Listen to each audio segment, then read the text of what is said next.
New Zealand ने पाकिस्तान को one day series में वाइट वॉश कर दिया। कीवीज ने कौमी टीम को तीसरे वनडे में 43 रन से शिकस्त दे दी। 265 रन के हदफ के ताक़ुब में पाकिस्तान टीम 221 रन बना सकी। न्यूजीलैंड ने वनडे सीरीज 3-0 से अपने नाम कर ली। बाबर आजम 50, मोहम्मद रिजवान 37, अब्दुल्ला शफीक 33, उस्मान खान 12 और सलमान अली आगा 11 रन बनाकर आउट हुए। न्यूजीलैंड की जानिब से बेन सीरीज ने 5 विकेटें हासिल की। न्यूजीलैंड ने 42 ओवर्स में 8 विकेटों के नुकसान पर 264 रन बनाए। न्यूजीलैंड की जानिब से माइकल ब्रिस्वेल 59 और राइस मारियो 58 रन बनाकर नुमाया रहे। डैरिल मिचेल ने 43 और हेनरी निकोलस ने 31 रन बनाए। टिम साइफर्ट ने 26 और मोहम्मद अब्बास ने 11 रन बनाए। पाकिस्तान की जानिब से आकिब जावेद ने 4 और नसीम शाह ने 2 विकेटें हासिल की। आउटफील्ड गीली होने की वजह से मैच 42 T20 सीरीज में नाकिस परफॉर्मेंस के बाद शाहीनों की कीवीज के खिलाफ वनडे सीरीज में बदतरीन कारकर्दगी। नए खिलाड़ियों को आजमाने का तजुर्बा नाकाम रहा। ग्रीन शर्ट्स को ब्लैक कैप्स के खिलाफ मुसलसल छठे वनडे में शिकस्त। नौजवान खिलाड़ी T20 और वनडे सीरीज में खातिर ख्वाह कारकर्दगी ना दिखा सके। ग्रीन शर्ट्स को T20 सीरीज में 4-1 से जबकि वनडे में 3-0 से शिकस्त हुई। पाकिस्तान ने न्यूजीलैंड में 2011 में आखिरी वनडे मैच जीता था। Pakistani opening batter Imamul Haq injury का शिकार। रन लेते हुए कीवी फील्ड का थ्रो इमामुल हक के जबड़े पर लगा, जिसके बायस पाकिस्तानी बैटर बैटिंग छोड़कर ग्राउंड से बाहर चले गए। Imamul Haq condition test pass नहीं कर सके। इनकी जगह उस्मान खान बैटिंग के लिए आए।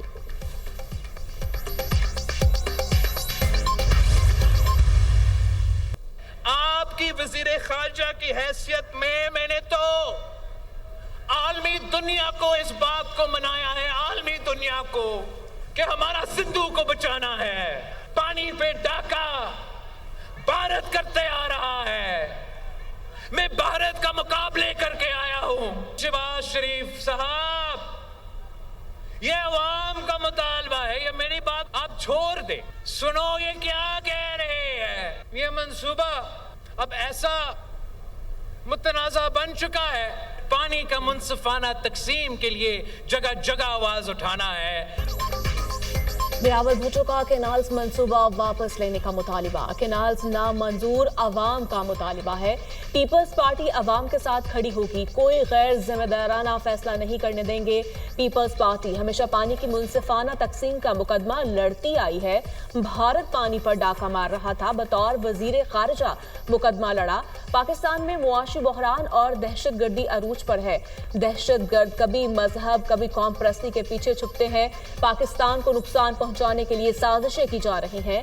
दहशतगर्दी के खिलाफ 1 पॉइंट एजेंडे पर सबको मुत्तहिद होना चाहिए। PSDP में मुशावरत ना हुई तो बजट में वोट नहीं देंगे। PP चेयरमैन बिलावल भुट्टो का गढ़ी खुदा बख्श में जलसे से खिताब। बिलावल भुट्टो को बैठकर विफाक के सामने अपनी बातें रखनी चाहिए। जलसों में खड़े होकर मसाइल का हल नहीं निकल सकता। कैनाल्स के मामले पर सियासत करना तकलीफदेह है। बयानबाजी से कैनाल्स का मसला हल नहीं होगा। पीपल्स पार्टी हमारी इत्तेहादी है, इनसे कोई लड़ाई नहीं। वज़ीर इत्तलात पंजाब अज़म बुखारी की प्रेस कॉन्फ्रेंस। कहा, अली अमीन गंडापुर की वज़ारत आला खतरे में है। अली अमीन गंडापुर की सड़कों पर निकलने की धमकी नई नहीं है। खैबर पख्तूनख्वा में करप्शन की दास्तानें सामने आ रही हैं। PTI वाले एक दूसरे पर इल्ज़ाम लगा रहे हैं। 36 अरब रुपए की पेंशन फंड में फ्रॉड किया गया। बिजली की कीमतें कम करके आवाम को रिलीफ दिया गया। वज़ीर आज़म चंद दिन में एक और खुशखबरी देंगे।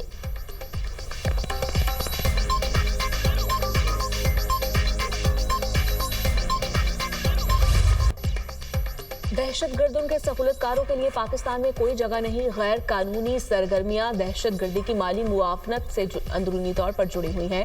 नेशनल एक्शन प्लान के नफाज में तमाम इदारे पायदार हम आहंगी, मजबूत कोशिशों और ताउन को यकीनी बनाए।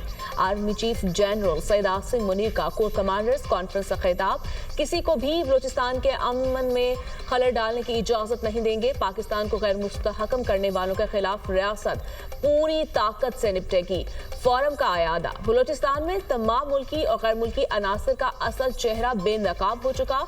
ऐसे अनासर को किसी भी किस्म की मुआफी नहीं दी जाएगी।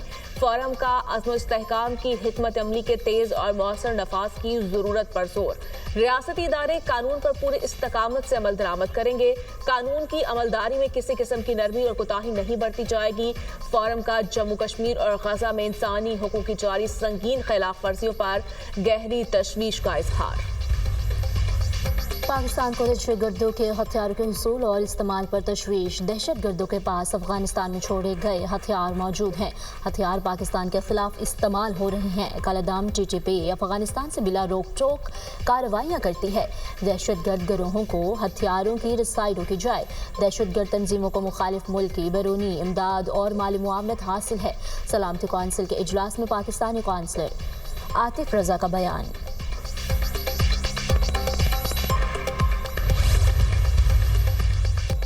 बलूचिस्तान के जिला केच में सिक्योरिटी फोर्सेस का इंटेलिजेंस बेस्ड ऑपरेशन शदीद फायरिंग के तबादले में 2 दहशतगर्द मारे गए। हालांकि दहशतगर्द मुतादिद कार्रवाइयों में मुलव्वस थे। इलाके में दिगर दहशतगर्दों के खात्मे के लिए sanitization operation. Security forces Balochistan के अमन को सबूताश करने की कोशिशें नाकाम बनाने के लिए पुरआज़्म है। ISPR सदर और वजीर आजम का कामयाब कार्रवाई पर सिक्योरिटी फोर्सेस को खराज तहसीन। मुल्क से दहशतगर्दी के मुकम्मल खात्मे के आज़म का यादा।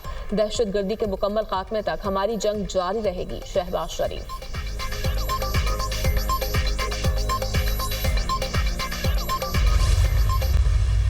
मुज़ाकरात का प्रोसेस था बलूचिस्तान नेशनल पार्टी के साथ सरदार अख्तर मिंगल के साथ 2 दौर वज़रा की कमेटी ने किए। वो बज़िद हैं कि उनका एहतजाज जो है रेड जोन पर होगा और रेड जोन को यरगमाल बनाने की सिविल सेक्रेटरीट हो, चीफ मिनिस्टर हाउस हो, हाई कोर्ट हो, बलूचिस्तान असम्बली हो, उसकी इजाज़त पहले भी नहीं दी गई, अब भी नहीं। BNP के साथ मुज़ाकरात के 2 दौर हो चुके हैं। हम सब्र तहम्मुल का मुज़ाहरा कर रहे हैं। चंद वाक़यात ने खदशात को तक़वियत दी। लॉन्ग मार्च के हवाले से सिक्योरिटी खदशात थे। रेड जोन को यरगमाल बनाने की इजाज़त पहले दी न अब दी जाएगी। तर्जुमान बलूचिस्तान हुकूमत शाहिद रिन की न्यूज़ कॉन्फ्रेंस। कहा सूबाई हुकूमत की कोशिश है मुज़ाकरात से मसला हल हो। सूबे में इस वक्त भी दफ़ा 144 नाफिज हैं। अख्तर मिंगल वज़ीर रहेंगे तो हुकूमत के पास ऑप्शंस मौजूद हैं। दोनों तरफ से लचक दिखाना होगी।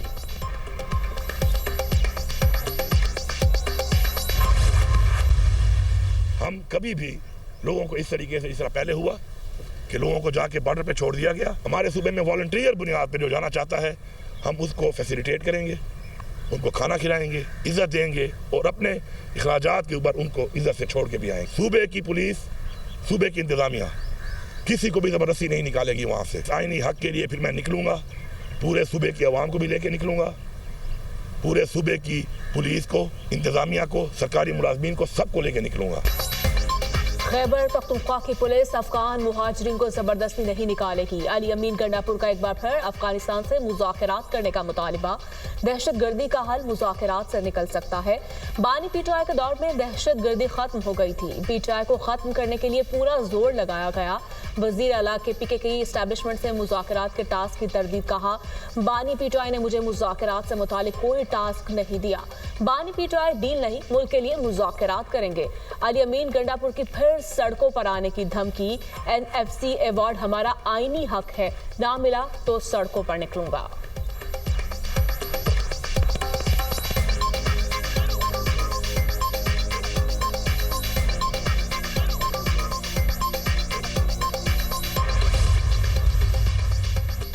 अफगान शहरियों के वतन वापसी के लिए कार्रवाइयाँ तेज। अफगान सिटीजन कार्ड के हामिल अफराद की गिरफ्तारियों का आगाज। कराची में 150 से ज़्यादा अफगान बाशिंदे कैंप मुंतकिल। रावलपिंडी में भी 50 से ज़्यादा अफगान शहरियों को तहवील में लेकर कैंप मुंतकिल कर दिया गया। लाहौर से 35 तारकीन वतन को डिपोर्ट करने की तैयारियां मुकम्मल। जिला इंतजामिया ने रिपोर्ट महकमा दाखिला को भिजवा दी। अफगान सिटीजन कार्ड के हामिल अफराद को कैंप से अफगानिस्तान भिजवाया जाएगा। ऑपरेशन रोजाना की बुनियाद पर किया जाएगा। अफगान सिटीजन कार्ड के हामिल अफगान महाजरीन का वतन वापसी का सिलसिला जारी। तुर्कम के रास्ते मजीद 40 अफगान शहरी वापस लौट गए। तादाद 193 हो गई। महकमा दाखिला खैबर पख्तूनख्वा।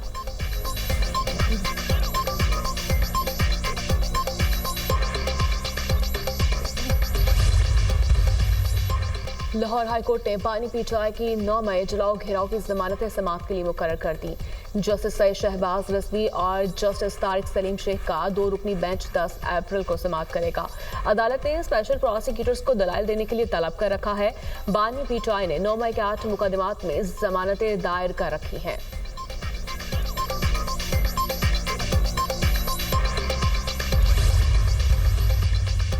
सीनियर वज़ीर पंजाब मरियम औरंगज़ेब की ज़ेर सदारत इजलास मुख्तलिफ प्रोग्राम्स, मनसूबों और अवामी खिदमत के इक़दाम का तफसीली जायज़ा।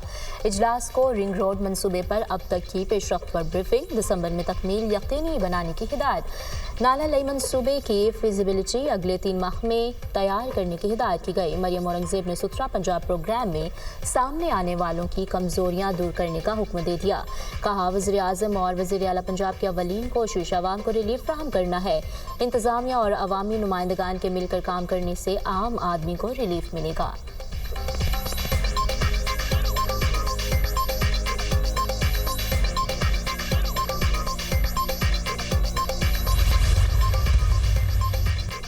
मुल्क के मुख्तलिफ इलाकों में मौसम गर्म रहने की तवक्को। लाहौर, इस्लामाबाद, कराची, बलोचिस्तान में मौसम गर्म रहेगा।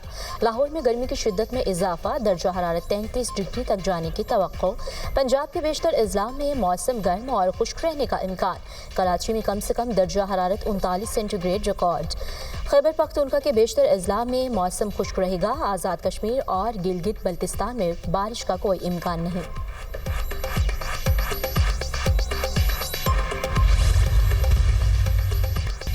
ट्रम्प टैरिफ ने अमेरिका समेत दुनिया भर की स्टॉक मार्केट्स को हिला कर रख दिया। 2 रोज में सरमायाकारों के 60 खरब डॉलर्स डूब गए। खबर एजेंसी के मुताबिक ट्रम्प टैरिफ के ऐलान के बाद अमेरिकी स्टॉक मार्केट में 5 साल की बदतरीन मंदी देखने में आई। डाउ जोन्स में 5%, S&P 500 में 4.6% और नैस्डैक में 4.7% गिरावट देखी गई। लंदन स्टॉक एक्सचेंज में FTSE 100 इंडेक्स में रिकॉर्ड 5%, जर्मनी की स्टॉक मार्केट में 4% और जापान में 2.8% मंदी रही। ट्रम्प का चीन की जानिब से अमेरिका पर लगाए गए जवाबी टैरिफ पर रद्द-ए-अमल। कहा, चीन ने जल्दबाजी और घबराहट में बड़ी गलती कर दी। ये वो गलती है जिसके नतायज चीन बर्दाश्त नहीं कर सकेगा। चीन की वजारत खजाना ने 10 अप्रैल से अमेरिकी दरामदात पर 34% टैक्स लगाने का ऐलान किया है। ट्रम्प टैरिफ से मार्क ज़ुकरबर्ग, एलोन मस्क और जेफ बेजोस को अरबों डॉलर्स का नुकसान। खबर एजेंसी के मुताबिक मेटा के मालिक मार्क ज़ुकरबर्ग को 17.9 अरब डॉलर, अमेज़न के मालिक जेफ बेजोस को 16 अरब डॉलर का नुकसान उठाना पड़ा। ट्रम्प के करीबी साथी एलोन मस्क की मजमूई दौलत में भी 8.7 अरब डॉलर की कमी वाक़ हुई। मार्केट में चीन की जानिब से 34% जवाबी टैरिफ आयद करने की बाद तंज़ली का सिलसिला बरकरार।